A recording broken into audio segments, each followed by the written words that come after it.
Thanks everybody for joining us. My name's Sue Lana. I'm the Associate Director of the Flint Animal Cancer Center, and welcome to our fourth in a series of virtual panels about a variety of different topics that are near and dear to us within the Cancer Center. Today we're going to talk about radiation oncology and radiation therapy, and we'll go a little bit on the past, a little bit on what's going on now, and then maybe where we're headed.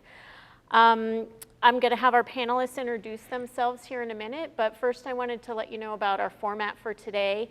We'll be going over some topics that we'd like to give you more information about.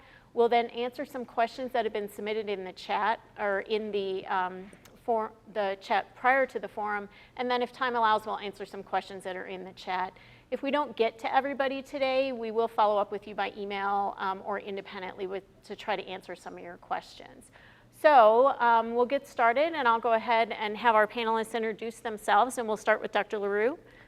Well, I'm Dr. Larue. Yeah, there you go. And I'm a radiation oncologist.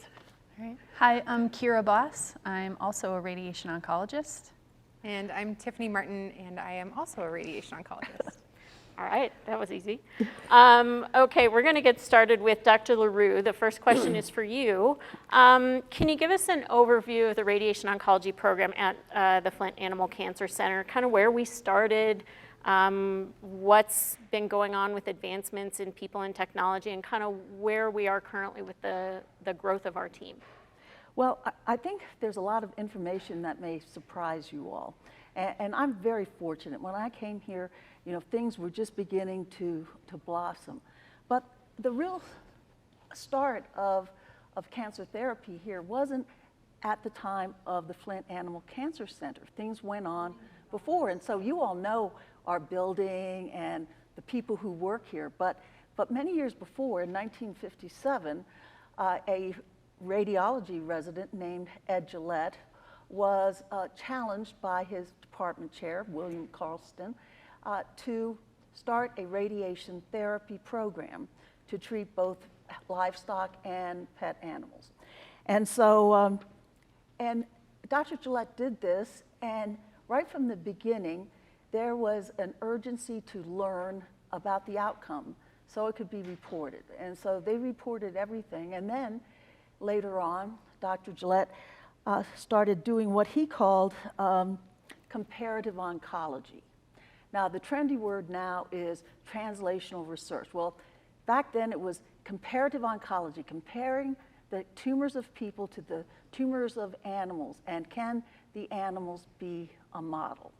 And so that work was flourishing. He had a lot of wonderful government grants. He had a lot of programs going on. And then we had the wonderful introduction of Dr. Withrow. So now we had two very strong arms of cancer therapy. We had radiation therapy and surgical therapy.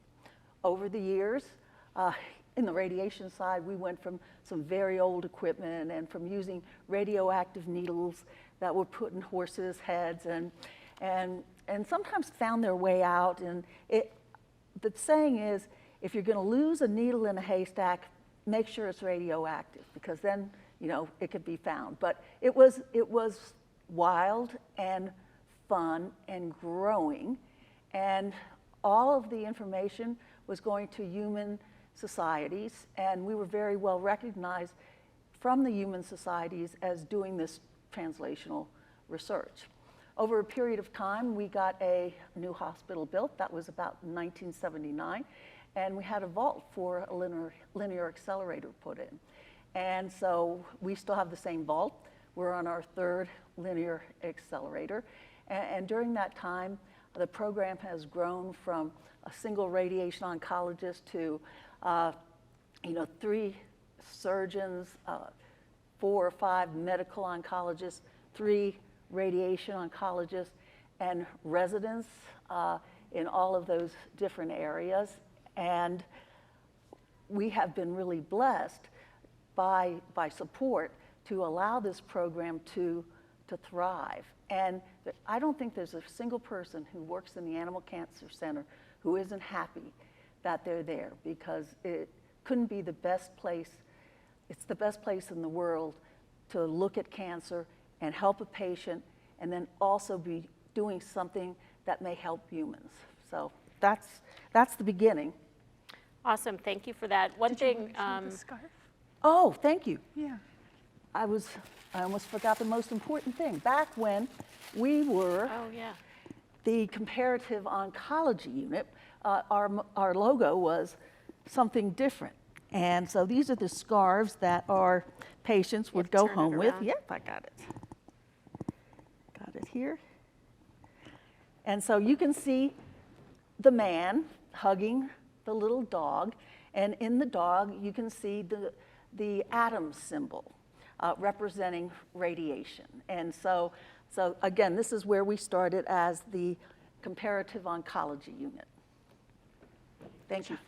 and so if you have one of those now, you might be able to sell it on eBay for thousands of dollars, because we don't have that logo anymore. But thanks for that information about how we got started. One thing that has always struck me is, as things have advanced, we now have physicists on our team on a daily basis. And so is that something that's pretty typical in radiation oncology? Well, when we got the new machine, the advanced, and it was the very first time that we had a new machine, it had all the bells and whistles.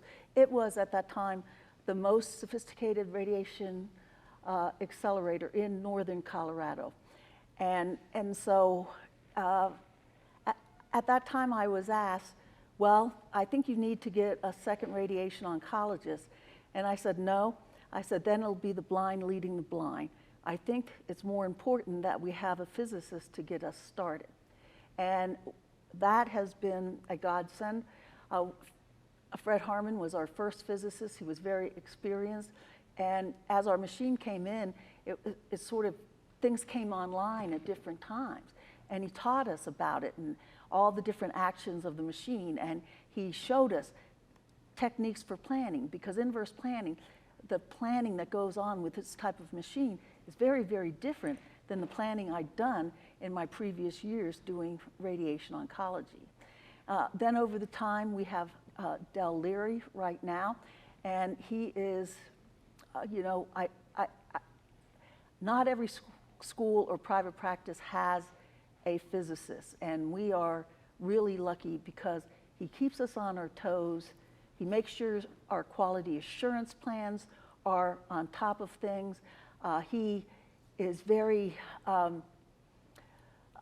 he's just important to the stability of our unit, and it makes us feel very good about the quality of our radiation plans. And so, yes, a lot of schools don't. Some of them that are lucky enough to have a medical school nearby, but to have a sophisticated machine like ours and not have really quick ideas about what the problems are and quick help, I mean, it's been a godsend. And so we've got a few more things to tell about Dell as we go down the line. So we're going to switch gears a little bit and kind of bring it back to the patient and talk maybe a little bit about the basics. And so, Dr. Martin, if you want to take this one, kind of walk us through from the time a patient's diagnosed and for example, I might recommend radiation therapy. What happens next? And if I'm a client and I hear that my pet needs radiation, what's the process? Yeah, so it depends a little bit on the tumor type and whether or not we need a CT scan, but that's generally the first step for a lot of our patients, is that we recommend a CT so that we can fully evaluate where the tumor is at, what is it next to, and we also use that CT and import it into our planning software so that we can really create a plan that we know is going to have the appropriate dosimetry and be able to cover the area that we know needs to be covered. There are a few cases out there too, especially our palliative cases, where we don't necessarily need a CT scan, and if we can feel the tumor, we can see it maybe on a radiograph or on an X-ray, that we may not need to have that CT to be able to accomplish those goals. So it's a little bit variable depending on the tumor and the goals that we're interested in. But after the CT or after just a radiograph, we create that patient plan. If it is something that we have a CT scan for, that planning process can take anywhere from 2 to 10 hours, depending on how complicated it is. And so we usually will be able to start radiation therapy within about 24 hours, as long as it's on a business day, so the next business day. And then we bring those patients in. Of course, they all go under general anesthesia when they are being treated. I always tell people that it's a really light plane of anesthesia. It's nothing that you would experience if your pet was going through surgery, because nothing that we do is painful or uncomfortable for these guys. We want our patients as awake walking out of the hospital as they were coming in. So all of the drugs that we use are very short acting. Nothing lasts longer than about 30 minutes, and they mainly stay under with anesthetic gas. So as soon as we turn that anesthesia, the gas off, patients start waking up off the table, and within usually about 30 minutes, they're wagging their tails, and we either give them some food and send them home, or they're just ready to go. So they generally tolerate the anesthesia very well, which is great because we know for some majority of the patients, they're gonna come back the next day and the next day, and so we want them to go home and have a normal life. We want them to interact with their people normally, do the things that they love to do, because we know that we're going to see them the following day. So yeah. One question I know my clients ask me sometimes is, how long does the actual treatment take? Is it hours that they're laying under the machine, or is it a real short period of time? And then the other question I always get is, are they going to be radioactive when they come home? Oh yes, we get that question too. So the time frame for most of the treatments that we do, beam on to beam off, is usually less than 5 minutes, so it's very quick. Getting them under anesthesia, into the appropriate positioning, confirming that positioning, and then waking them up at the end does add on probably about 45 minutes, so the total time that they're on the table with us is a little bit longer, but once we have all of that confirmed, beam on to beam off is very fast. And then as far as the radioactivity, the radiation that we deliver is all from external, so nothing is inhaled or injected into them that would be radioactive, so there's no risk to their people when they go home that they're going to be radioactive. Everything happens kind of at that moment in time, and then the effects from the radiation is what takes a little bit longer. Thank you for that. We've been hearing a lot about the machine and the linear accelerator, which is what happens the majority of the time when we're doing treatment, but there are some other types of radiation devices or things that we use. Dr. Boss, can you talk about that a little bit? Yeah. We are the proud owners of a really cool new system. It's a laboratory irradiator that I worked with, again, Del Leary to help bring in. And it really was made and developed for laboratory basic science research. So it's excellent for irradiating cells and culture, but it also has imaging in the system. So a CT scanner, a fluoroscopy, which is like a real-time X-ray imaging system. So you can do targeted animal irradiation too. And we found in coupling with our exotic service that we can treat smaller animals in this system. So we've treated ferrets, guinea pigs, birds, kind of you name it. It has been a really exciting and rewarding collaboration that we've had with their team. And we're actually really proud. We've published our first case report on treating a ferret with an adrenal tumor. Had a really nice outcome and is potentially a very new promising approach to treating that type of cancer, which is pretty common in ferrets, with this new system. So something we've been really excited about. Awesome. Is there other? Yes. Oh, Yes. Tiffany's going to tell us more about Yes. a different machine. So about a year ago, maybe a little bit over a year ago, we were kind of given a machine to use on contract that we deliver superficial radiation therapy. So our linear accelerator has a bit higher energy, so it's able to penetrate a bit deeper into tissues, into the abdomen or into like a bone or into the skull, whereas the superficial radiation machine does really nice dose to the surface. So when we have things like small mast cell tumors or epitheliotropic lymphomas, those kinds of things where we really want to get the high surface dose with a really rapid dose drop off so that we're avoiding any deeper underlying tissues, it has been I think kind of filling in a gap that we had before, where the power from the linear accelerator may be too much, and wouldn't fit on the small animal irradiator, and maybe strontium is too superficial. And so now we have this kind of in between where we can get these superficial tumors, and we've had really nice outcomes with it.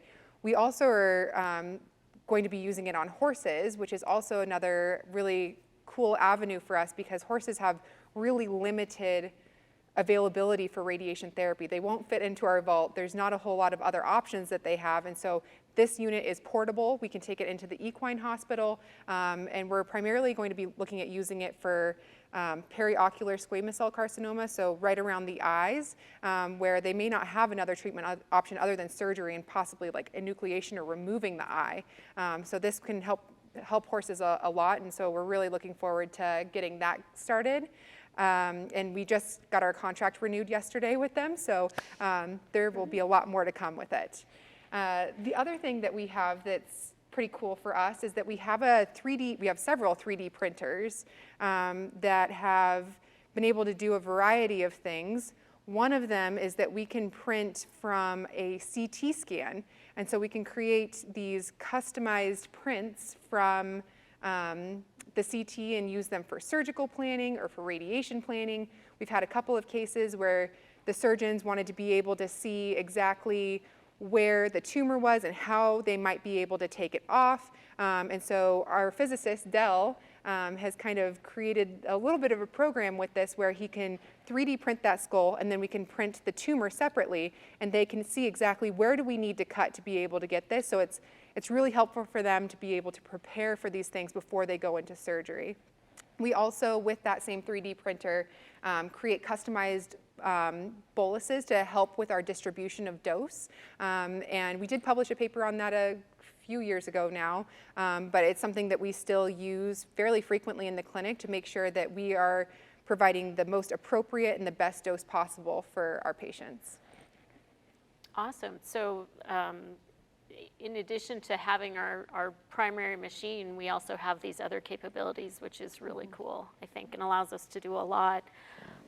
Switching gears a little bit, wanted to talk about research and what's happening. So I'd ask each of you to kind of think maybe what's your favorite project, either yours or something else that's happened in the world of radiation oncology that you think was very impactful or is ongoing or is just finished or is coming in the future. So Dr. Larue, let's start with you. What's your favorite? Well, it's always the one I'm working on. Yeah. At any given time. And right now we're working on an interesting project that is a very large project. And NIH grants, you have different flows. And so this was a grant, it's an 11 institution study. And it was one of those big idea grants because the idea was to improve treatment of soft tissue sarcomas by injecting oxygenated bubbles. Now, I know you guys aren't physicists, but radiation really needs oxygen around it in order to cause the strand breaks. And so if you have a tumor that doesn't have a good blood supply, the radiation isn't as effective. And so in this project, we are injecting bubbles, and then we have an ultrasound to break the bubbles up in the tumor.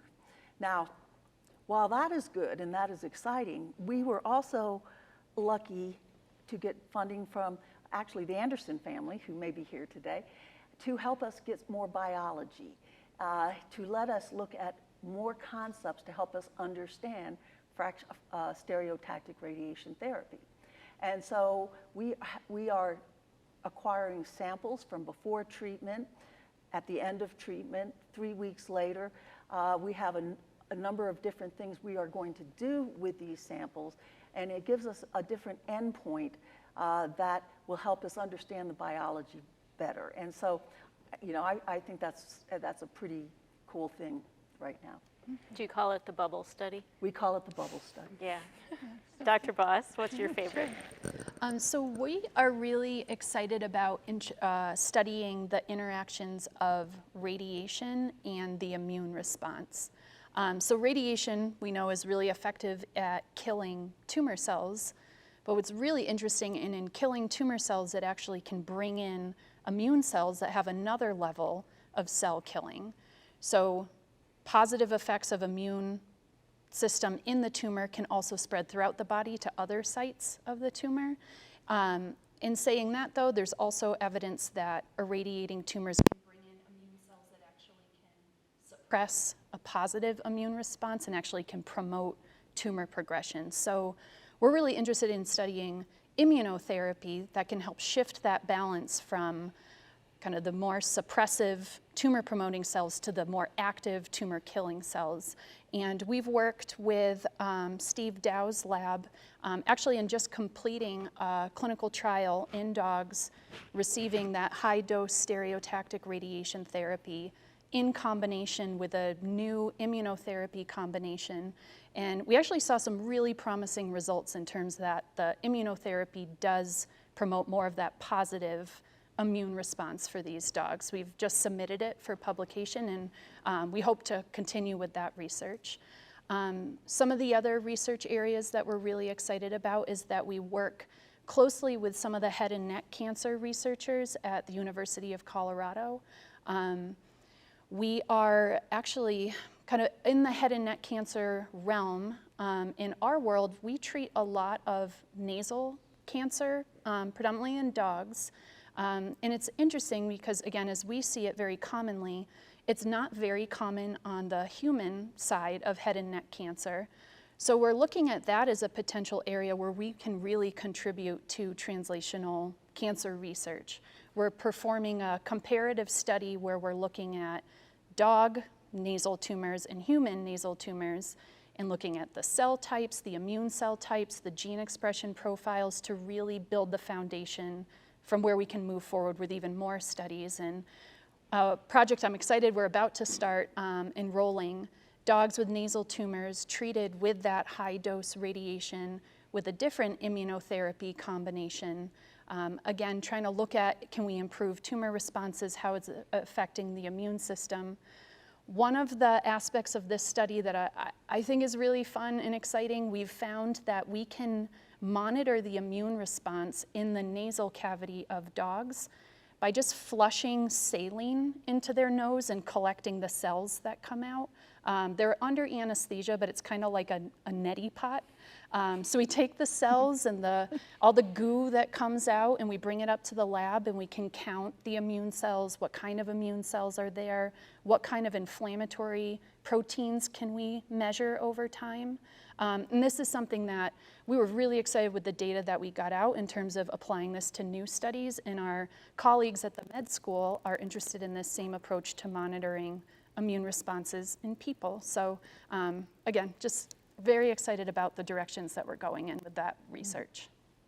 Yeah, it sounds to me like both those projects, even though we're still treating the patient who comes to see us and treating their primary cancer, we're also helping learn some new things that are going to translate into humans, which is really cool. And that's one thing I will comment on clinical trials and radiation.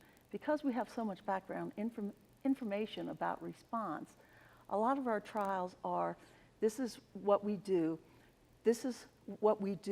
and we're adding in some immunotherapy. And so I think we have two good groups to compare because our baseline information is so strong. Yeah, absolutely. Yeah. Dr. Martin. Yeah, so I'm the more clinical person on the radiation oncology team, so I serve most of my time on the clinic floor, so I like to refer to myself as the cheerleader for the people who do a lot of the research and helping to find the best patients to come into those studies. Personally, my research interest is within osteosarcoma and trying to figure out how we can decrease the fracture risk when pursuing stereotactic radiation therapy, and hopefully getting together a grant with one of our surgeons and one of our radiologists and radiation oncologists to move forward and find some more success with decreasing our fracture risk. But aside from my fairly minimal research expectations, I really enjoy teaching both the students, the residents, the interns, and so I feel like that's kind of more something that I feel really strongly about. And we have had some really good success and feedback from a lot of our third year and fourth year students. We take the third years for half of the day, and they get one-on-one time with our clinical radiation team, where they spend time with the radiation therapist, with our anesthetist, kind of learning exactly how we set these patients up, what things are we looking for when we're doing that, and then spending time with our radiation residents, where they see the planning aspect of things, they see how we set them up in CT. I think it's really good for them to be able to see these things, because it's not available at every institution. It is something special that CSU has, and how fortunate are we, and we want to make sure that they leave here knowing that this is available and knowing that they can always contact us when they leave, and we can help them with any patients that they have, and they can go out into practice and say, hey, I've seen patients be treated. It's not scary. They aren't radioactive. They come in, they are treated like a member of the family. The side effects, they can happen, but they are manageable. So I feel really passionate about making sure that our students get the best opportunity possible. I know that the radiation training, even in human medical field, is lacking for people who aren't radiation oncologists, and people leave and they don't even know that we can treat animals with radiation therapy if they don't have an institution that does it. So we want our students from CSU to know what is available to them. So it's been a really rewarding experience to be able to teach our third and fourth year students. My favorite comment they make is, oh my gosh, radiation is so cool. And that's what they write on their little form. So Yeah. Yeah. And I will, to add on, we have a wonderful nursing staff. Yes. And they are highly competent, and they take such good care of dogs and waking them up, and their kitty cats, and the staff really gets a strong bond with the owners as their patients are moving in and out, and that staff makes me proud every single day. All right. Let's switch gears yet again and talk a little bit about the future and where we're headed. And this will be for all of you. Where are we headed? What's on the horizon from a standpoint of new technology? It seems like things are changing all the time. What impact do you hope to have on cancer treatment in veterinary patients? Is that going to help with human patients? Where are we going? Who wants to start? Dr. Yeah. You want to start? I'll start. But just shut me up if I talk too much. No, there are new machines that are coming out. Our machine, we got it in 2007, but it's a wonderful machine. We have had upgrades with it, and the machines that are out there, they have some new bells and whistles. A lot of them have to do with throughput, but some of the things that the newer machines have are things that can give us better treatment plans and minimize the time the patient is being treated, and helping using artificial intelligence, things like that with the planning process. Our machine itself, there's nothing right now that we can't do, but she's a little bit of a grouchy old lady right now, and so she's sort of got a timestamp on her. So we take care of her. We have our technicians work on her. We have a service contract where we get very good equipment, but I think we're going to be facing in the near future that we're going to have to move on to different technology. So getting a new machine. Yes, we are going to need a new machine before this one dies on us, but we're taking good care of her. How about you, Dr. Boss? Sure. I am looking forward to continuing, the excellent work that we do to treat our patients, educate our students and our trainees, and then also push the boundaries with new approaches in veterinary medicine for our patients, and then the translational research aspect. I think we have a really nice group where we have strong expertise in not just the medicine, but the biology and the physics.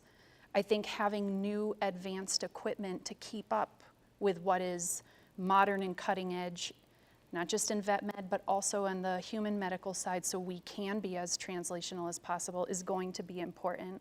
And then, there's there's always so much to learn and to do and explore, and I'm very happy to be a part of a team that really values that as much as I do. So that's what I'm looking forward to in the future.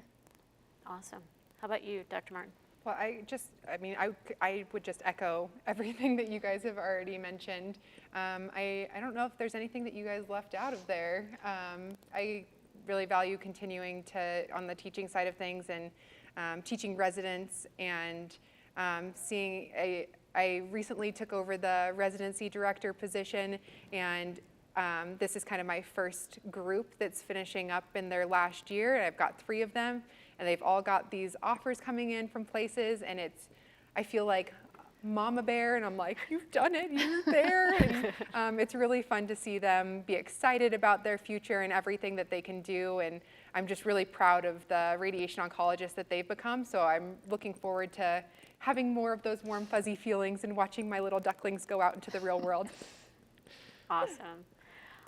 We'll switch and start to ask a few questions that have been previously submitted. And so the first one I'm going to ask is, I think, Dr. Boss, you were going to take this one. It seems that most cases I refer for radiation therapy are getting STR, I think that meant SRT, with 3 treatments rather than traditional Monday through Friday treatments of 18 fractions. Is the shorter treatment approach now the new standard of care?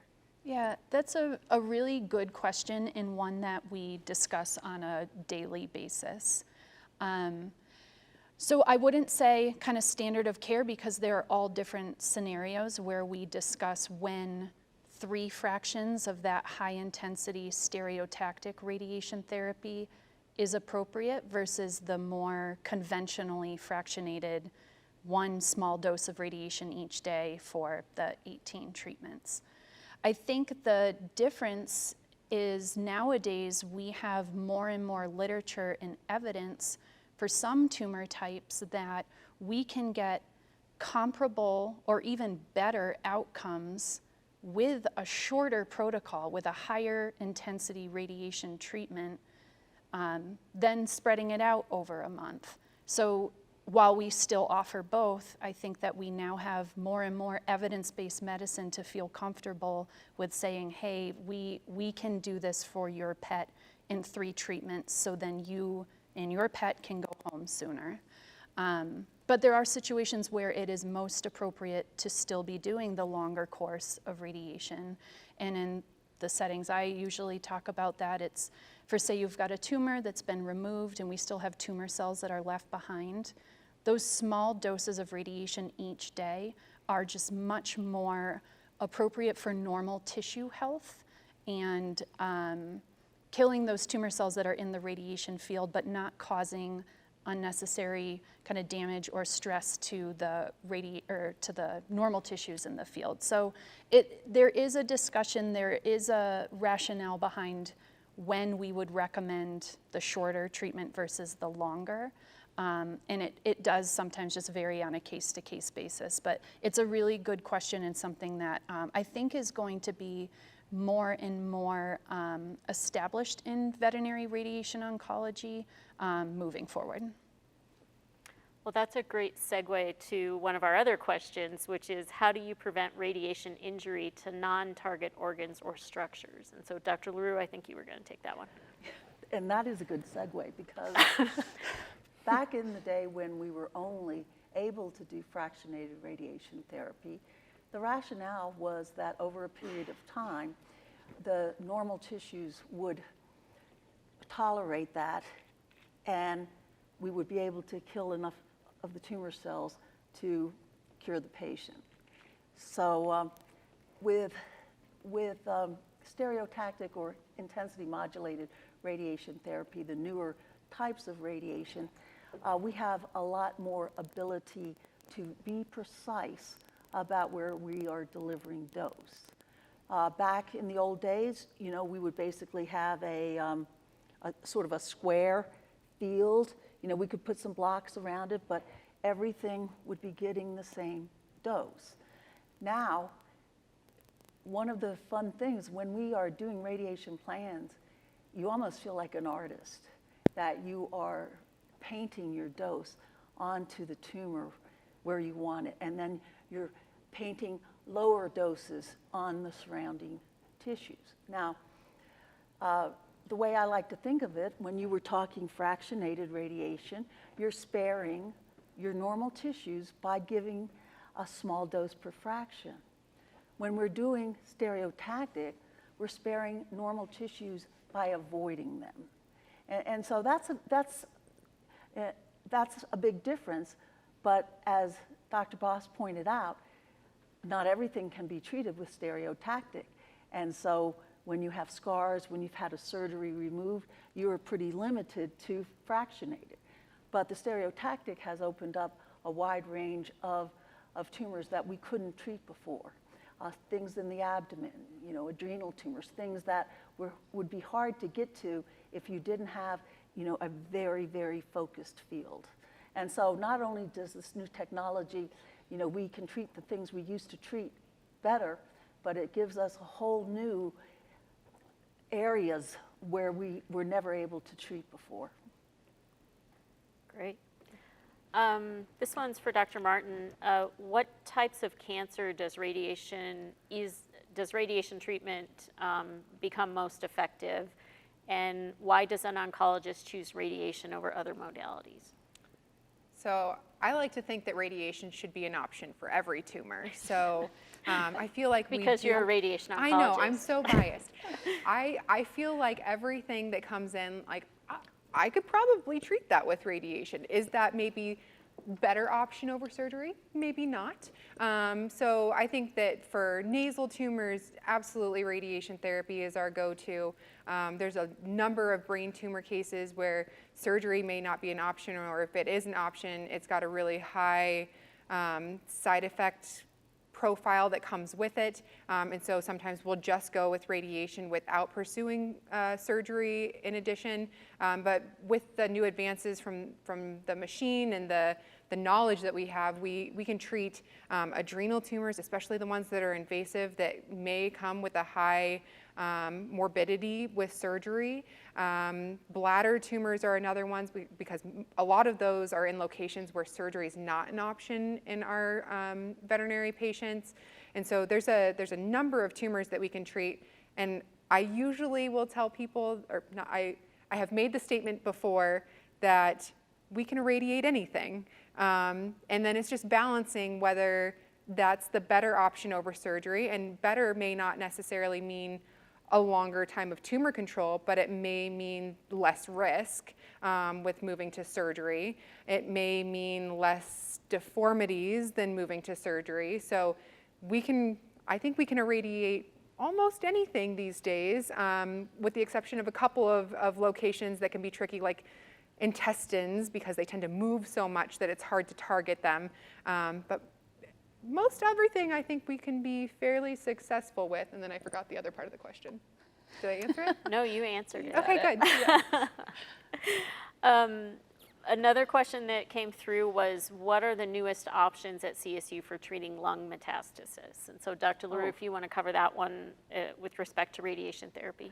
There's a lot of things that are difficult about radiation and the expense and all of that. And on the human side, everything's very regulated, and you can't do this or you can't do that. Well, we've had clients come in with dogs and they've had a PET CT, good diagnostics. They came for a specific tumor, and wow, we found out that there was tumor spread in other locations. And since we can focus on that, we would go ahead and say, well, we've got this tumor, but if we don't address these other lesions, that's going to be a problem. And so we started doing that very, very early in our history when we had appropriate cases. Now, on the human side of things, and by the way, the results are really good. I think that Tiffany was looking at this and saying we're looking at a year for the Primary lung metastasis. tumors? Yeah. Not, Those are primary. those are yeah. for primary, yeah. Lung So- metastasis, I can't remember. And again, these are hard statistics because they're random dogs with random tumor types. But these dogs did well. They didn't have any additional morbidity associated with having these lung mets treated. And so, and now on the human side of things, they have found out that, it used to be once you had that met, you were a stage 4. It was gloom and doom and chemotherapy. Now they have found that by addressing these mets that are coming elsewhere, that those mets have the ability to met to additional places. And now it's become a very important part of the human side of treatment. And so we feel very comfortable treating metastatic disease. We think that it goes along well with the treatment of the primary. And I think that our machine does a really good job in being able to spare plenty of lung, heart, all of that.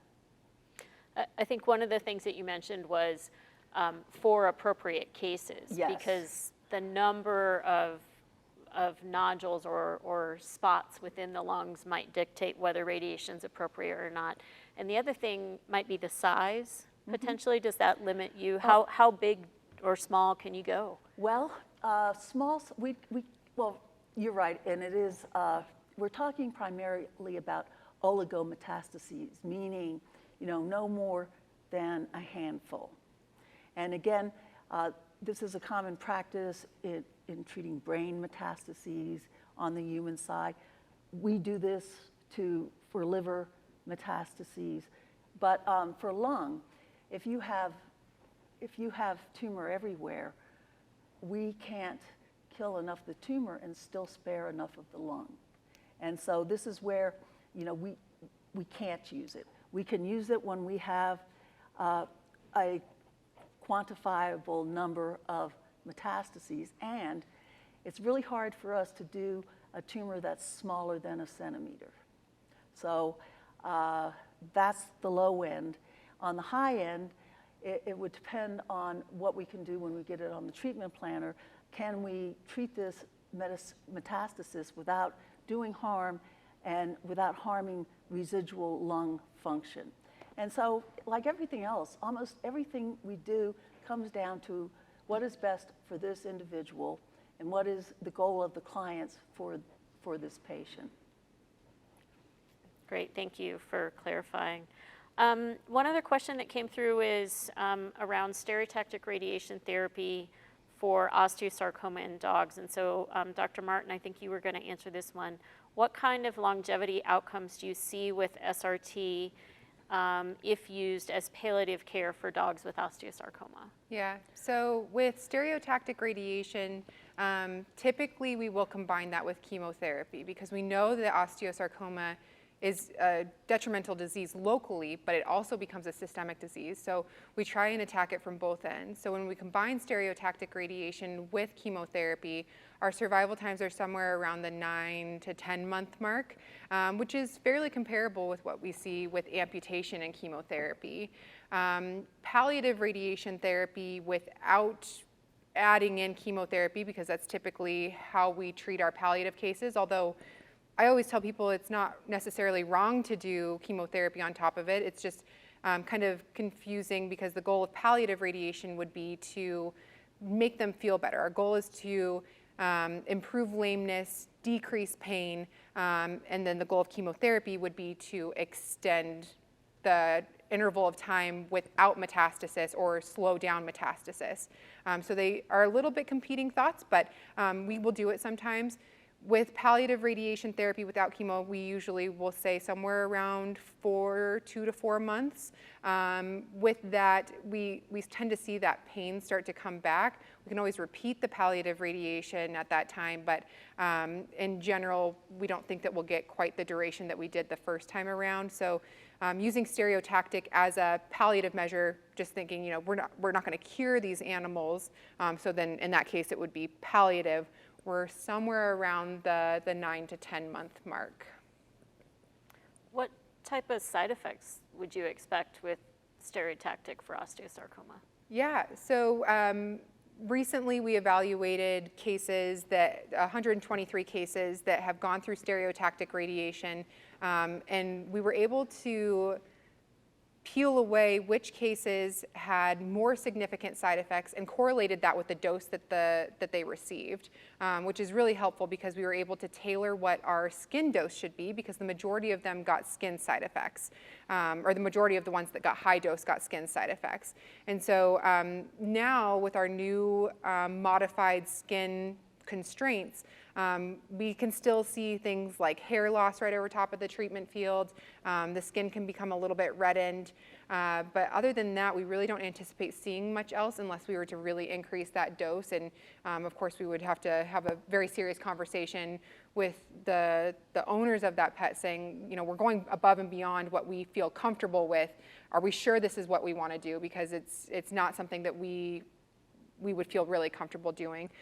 Previously, with some of the higher skin doses, we can see non-healing wounds, but again, we've modified our protocol so that we are avoiding those kinds of things, so that our patients are staying happy and healthy once they have the radiation. I think that's one thing that I find so cool about what you guys do, is that as you're treating more and more patients, you're learning, and as the technology advances, you modify what you're doing, and you're learning based, okay, now that we know that this might happen, let's change this and let's make this better, always with the patient in mind. And that's really cool. I think so too. One other question from the crowd is around proton therapy, which some smarter folks out there than me. But Dr. Boss, do you want to tell us what proton therapy is and how it's different from what we do? Yeah, and I think the question was the role or the future potential use use of proton therapy in veterinary medicine, which I think is a really cool question that was submitted. So thank you for that. I'll just start. We don't use proton therapy here. The difference is just irradiating with kind of a mass of proton versus what we use predominantly are X-rays. Sometimes we'll use electrons. It's just a different type of radiation that is used. It requires a special facility, special expertise. There are pros and cons with proton therapy, but can create very targeted plans and has some interesting biology behind it too. In terms of in veterinary medicine, I did look up and saw there has been a published report, just preliminary, treating dogs, various tumor types with proton irradiation, and reported their outcomes and toxicities, which were very mild in that study out of Switzerland, which was really interesting. And something just to kind of geek out that I think is really cool is there's a group at Penn that's doing flash proton radiation, and what that means is delivering a dose of radiation in a few microseconds. That is like the hot new rage in radiation research, because it's also been shown to have some new interesting biology, and they've done that for dogs with osteosarcoma in a preliminary study. So we don't have protons therapy at Colorado State. I don't know what the future looks like in veterinary medicine, but I think it was a really interesting question, so thanks for submitting it. Okay, are there any questions from the chat? One?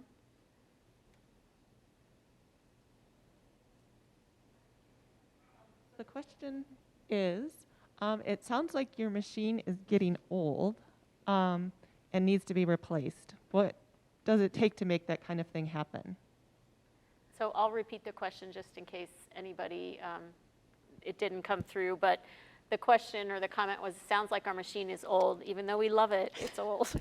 And Like me. Well, what's the process for replacing a machine, and what does that look like? Well,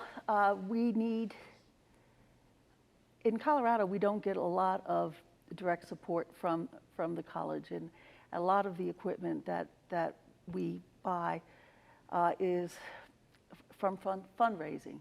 And you know, the bottom line answer is to have a state-of-the-art machine. It would be about $3.5 million. That would include any, you know, necessary renovations and things like that. And so that is a lot of money. And so, and we need to find an approach to reach out to and to fundraise. A question that I have about that is, are newer machines, are they getting smaller, like everything else new technology-wise, or are they the same size, or is it bigger? Are you going to need like triple the space? Or? No, our vault is small, but we've always made it work. And I don't think that the newer machines are any bigger. So I don't think a new vault is necessary. That is really important because vaults add a tremendous amount of money. And we also think that there's a base plate that is underneath the machine, which weighs X number of tons. And so this base plate, I think, is also going to be appropriate for a variant machine that we would probably like to look at. We haven't gotten serious about looking at bells and whistles or anything like that, but we are serious about trying to find out costs and where there are savings, and do we need a new vault? Don't we need a new vault? And so we've gone through those exercises. Awesome. You guys have comments? Any that was comments great. about that? I don't have any. Not really? No. Okay. I think that's it. With that, I think we have answered the questions. If there are others that you feel you want to submit, feel free to submit them and we can address them by email individually. But thanks everybody for joining us today, and hope you learned a lot about radiation oncology and radiation therapy.